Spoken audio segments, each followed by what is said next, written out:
Bismillahirrahmanirrahim. Assalamualaikum warahmatullahi wabarakatuh. Innal hamdalillah nahmaduhu wa nastaghfiruh wa na'udzu billahi min anfusina wa min sayyi'ati a'malina may yahdihillahu fala mudilla lahu wa may yudlil fala hadiya lahu. Asyhadu an la ilaha illallah wa asyhadu anna Muhammadan abduhu wa rasuluh. Allahumma sholli ala Muhammad wa ala ali Muhammad kama shallaita ala Ibrahim wa ala ali Ibrahim wa barik ala Muhammad wa ala ali Muhammad kama barakta ala Ibrahim wa ala ali Ibrahim fil alamin innaka Hamidum Majid. Amma ba'du. Bapak Ibu, adik-adik dan jamaah Masjid Darussalam, jamaah sholat tarawih yang insyaallah dirahmati dan diberkati. Kuliah 7 menit pada hari ini cukup berbeda dengan kuliah 7 menit penceramah sebelumnya. Kalau pada penceramah sebelumnya banyak dibahas tentang akidah, tentang akhlak, tentang ibadah dan lain sebagainya. Sebagaimana kita ketahui, di bulan suci Ramadan ini ada 2 keistimewaan yang kita dapatkan. Yang pertama, perintah untuk menjalankan ibadah puasa. Kemudian yang kedua adalah tentang diturunkannya Al-Quran di bulan suci Ramadan. Barangkali Bapak dan Ibu serta jamaah yang lain sudah mengetahui sebetulnya apa sih yang terkandung di dalam Al-Quran itu. Ternyata di dalam Al-Quran itu kandungannya ada 6 poin yang akan saya sampaikan satu persatu dan tidak saya bahas, dan hanya poin ke-6 nanti yang akan saya bahas. Yang pertama itu tentang bicara akidah. Akidah ini adalah fundamental bagi umat Islam sebagaimana tercantum dalam surat Al-Ikhlas. Jadi akidah orang Islam itu, kita sebagai muslim adalah panutannya surat Al-Ikhlas. Qul huwallahu ahad, Allahu samad. Katakanlah bahwa Allah itu esa dan dia tepat meminta. Itu. Jadi jangan minta dengan yang lain. Kalau Bapak dan Ibu minta dengan yang lain, berarti Bapak dan Ibu sudah melanggar akidah yang Bapak yakini. Yang kedua, bicara tentang akhlak.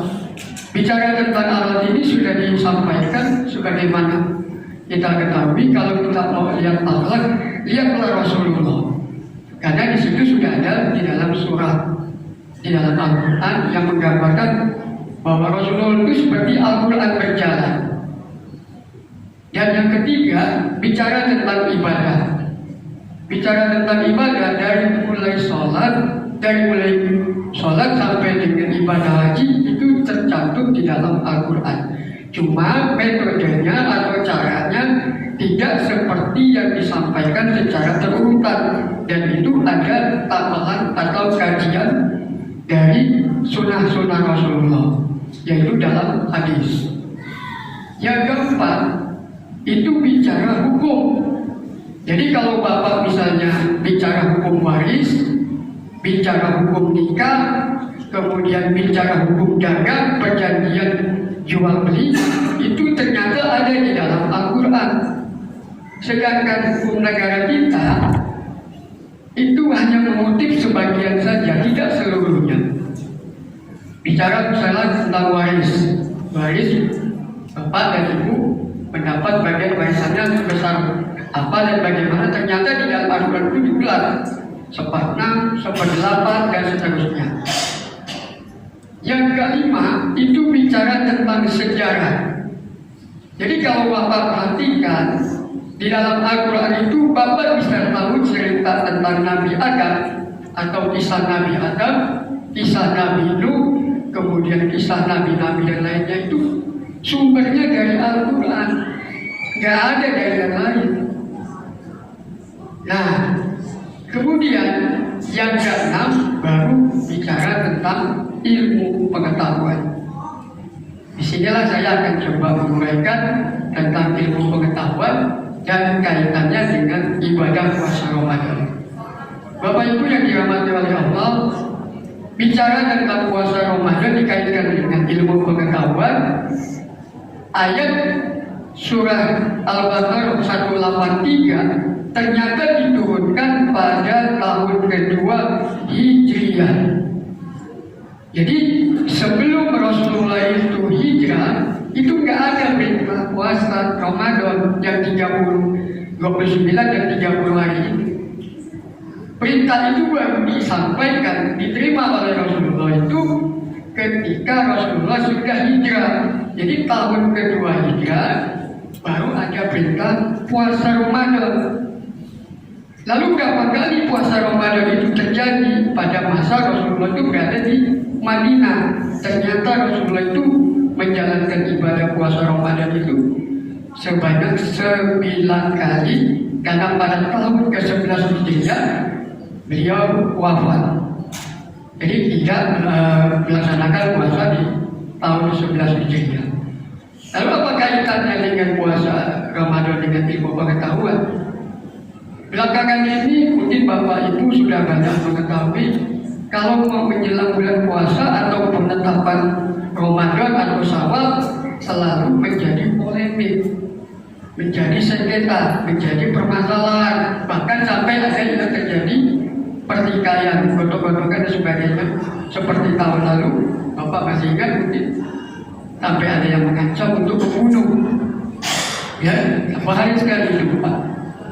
Sampai keyakinan akidah seperti itu sampai disampaikan secara terbuka. Kaitannya begini Bapak Ibu. Jadi kalau bicara ilmu pengetahuan, itu kan ada yang disebut dengan pergantian masa dari siang ke malam. Dari siang ke malam, kalau kita bicara ilmu pengetahuan, kalau dalam kalender Islam atau kalender Qamariyah, itu setelah matahari terbenam. Jadi kalau setelah matahari terbenam, kalender Qamariyah itu sudah masuk hari berikutnya. Beda dengan kalender matahari. Kalau kalender matahari nanti jam 24.00.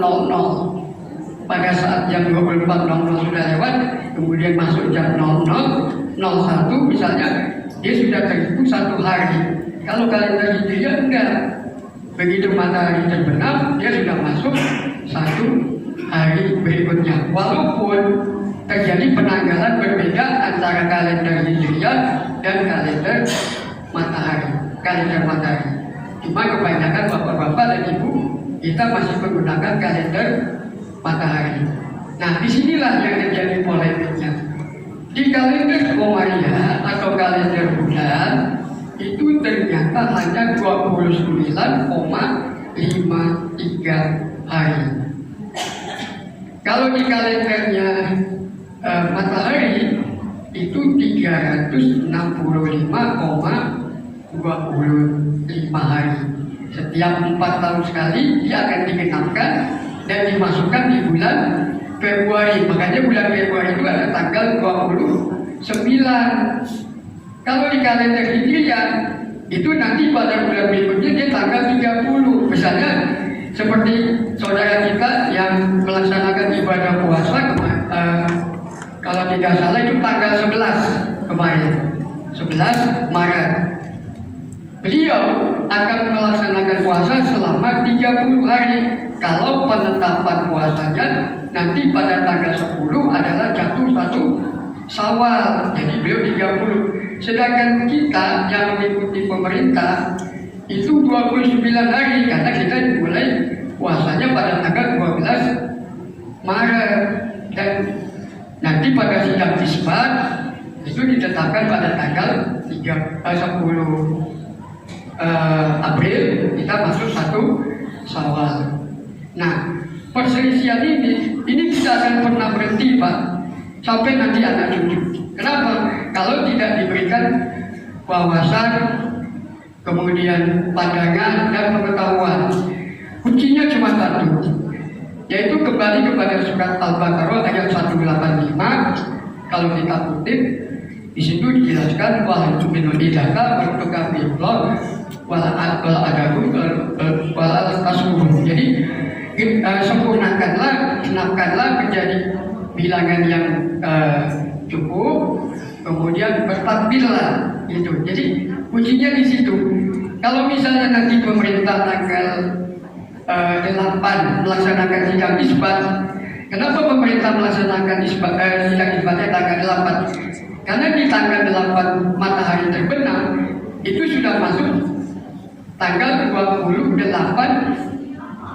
Ramadan. Kalau tanggal 28 Ramadan misalnya nanti sudah diputuskan, oh hilalnya tidak nampak atau bulan barunya tidak nampak, maka digenapkan sesuai dengan perintah surat Al-Baqarah ayat 185, digenapkan menjadi 29 hari, sehingga nanti di tanggal 29 hari itu, 29 itu berikutnya dia sudah masuk 1 Syawal. Ya demikian ya Bapak Ibu ya. Jadi ini hanya sekilas saja, kalau mau diurai secara teknis itu panjang Bapak Ibu, mulai dari A, B, C dan sampai dengan Z. Tapi kuncinya begini, sesuai dengan surat Al-Baqarah 185. Jadi di situ dijelaskan bahwa kalau misalnya bulan tidak nampak, memang di dalam surat Al-Baqarah tidak disebutkan hilal, tapi di situ disebutkan genapkanlah gitu. Maksud kata digenapkanlah itu artinya kalau misalnya penentuan kalender Komariah bulan awal berikutnya tidak nampak, maka kita genapkan bulan yang sedang berjalan ini itu, sehingga nanti kita bisa bersama-sama merayakan hari raya. Kemudian nanti kewajiban pemerintah adalah pemerintah itu bukan menetapkan Pak, yang menetapkan itu nanti ada ketentuan dari beberapa orang yang memang diambil sumpahnya. Pemerintah hanya merangkum saja, setelah merangkum baru nanti diputuskan bahwa 1 Syawal nanti jatuhnya tanggal berapa dan seterusnya seperti itu. Ini beda nanti dengan Zulhijjah. Kalau Zulhijjah itu penentuan 1 Zulhijjahnya itu kebanyakan dari mereka menentukan di padang Arafahnya pada tanggal 9. Ya, jadi pada tanggal 9 Zulhijjah penentuan Arafahnya itu diambilnya dari Mekah. Kalau kita enggak, kita tetap ikut hilal. Jadi demikian yang bisa saya sampaikan. Terima kasih, mudah-mudahan bermanfaat. Wabillahi taufiq wal hidayah. Assalamualaikum warahmatullahi wabarakatuh.